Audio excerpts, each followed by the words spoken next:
So I wanna hear. I mean, as this kind of journey of unfoldment has happened for you in giving yourself permission and tuning into what is true for you and letting go of kind of the projected definitions of success, I'm curious how that has nourished or influenced the decisions you've made. For example, you mentioned in the beginning you felt like the definition of a successful film was so and so, and then once you achieved that, you could make the films you wanted. How has this journey influenced your role in leading your company in entertainment? The impact is very dramatic in a way, both internally and externally.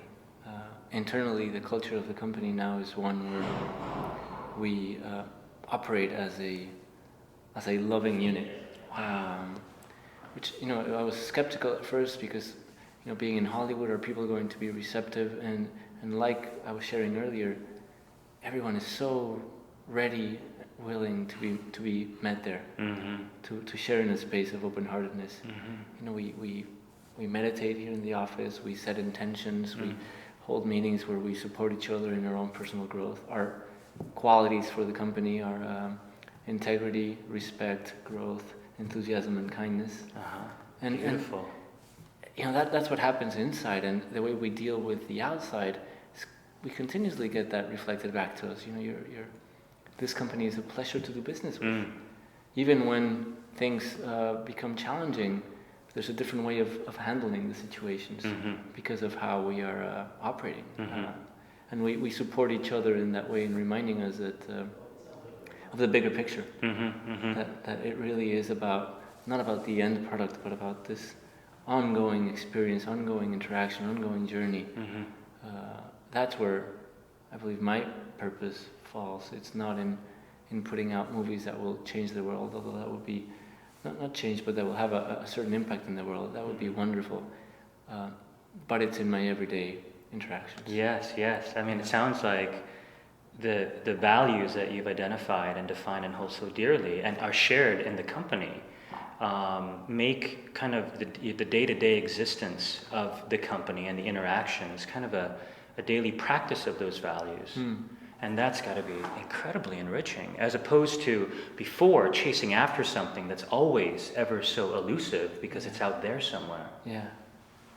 And to what we were saying earlier, the more that is practiced, the more that the feedback is reinforcing that behavior, because we get material, or people that really want to work with us. Sure. Despite there may be a better financial offer somewhere else, and there's this willingness to just participate in this kind of space. Yeah. And the intention of the kind of content that we want to make is content that has that heartfelt resonance, whatever that may be, and that in one way or another puts out into the world inspiration, upliftment, laughter, joy. Yeah, celebration of life. Celebration of life. Yes. Exactly. Yes. Exactly. And that's the byproduct. If the movie happens, if the movie performs, if the movie doesn't perform, that's just one aspect of the journey. Exactly. It's not the be all and end all. Right. It's not the purpose of the journey. It's a byproduct of the ongoing journey. Yeah. Beautiful. Yeah. So I'd like to I'm curious, Emilio, so I certainly know some of what you've shared about your ongoing practices. I'd love to hear a little bit about what you do personally, whether it's a morning practice or what it is that you do to remind yourself, what you mentioned before about the inquiry, and to experience that stillness that has helped you, supported you in attuning and being in touch with that authentic truth. That's a great question, because it brings awareness to those practices and to the lack thereof. A way that metaphor that I've used for myself recently is either being in my toes or in my heels. And often I find myself in my toes. And when I actually would say on my toes. When I'm standing on my toes, metaphorically speaking, there's an energy of restlessness, an energy of movement that is sort of rushed and very mental. I see. And it's when I'm in my heels, when I'm fully standing in my essence, in my being, when I'm resting there, that the movement just comes in a much more graceful, natural, unfiltered, untampered way. And one of the things that that is incredibly valuable for me is taking a moment to just take a deep breath, or a couple deep breaths. Yeah, sure. Even doing it now, just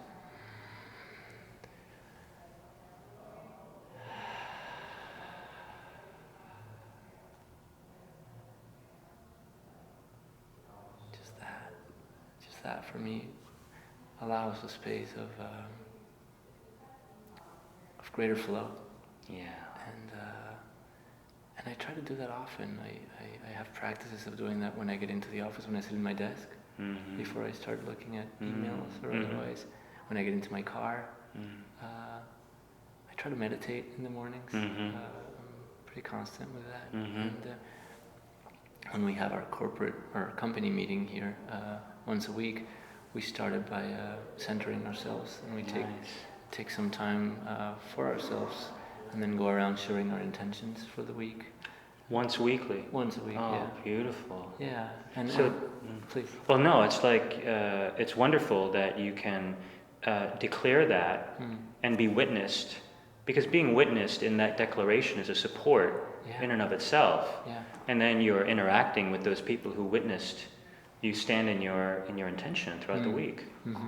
Both personally and professionally. Yeah, it's great.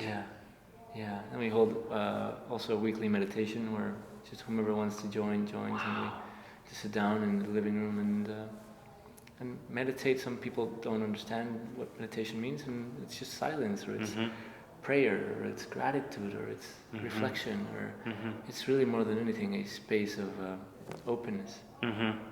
And it just, I mean, if not for anything else, a time for all the people in your company to come together and experience a shared experience with a shared intentionality. Yeah.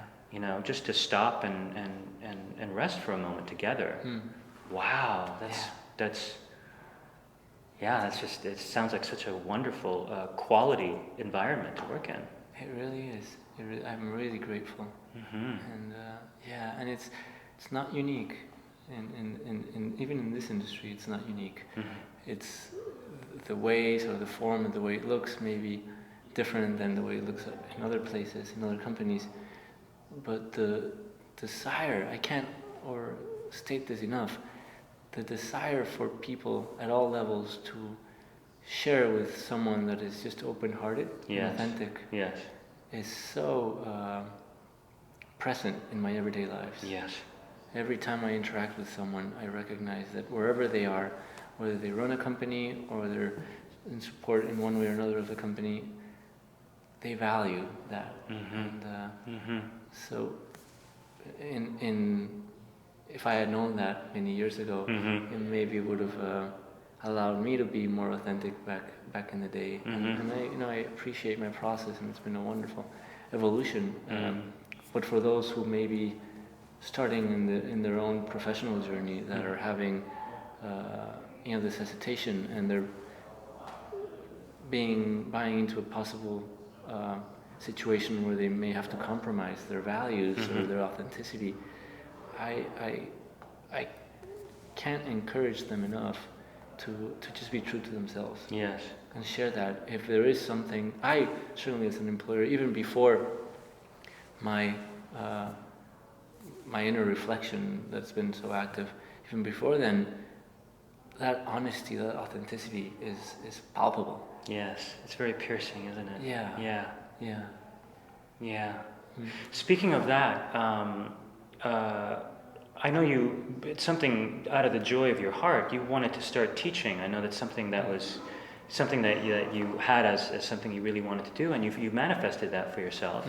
Is it at USC? USC, yeah. And so you have a lot of interaction with that generation of people who just are really curious and interested in entering entertainment. I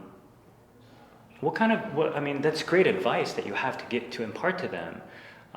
What are some other things that you would want to impart to people starting out in entertainment, or who may have been in entertainment for a while and quite haven't found, the vehicle to express their authentic truth? That's a great question.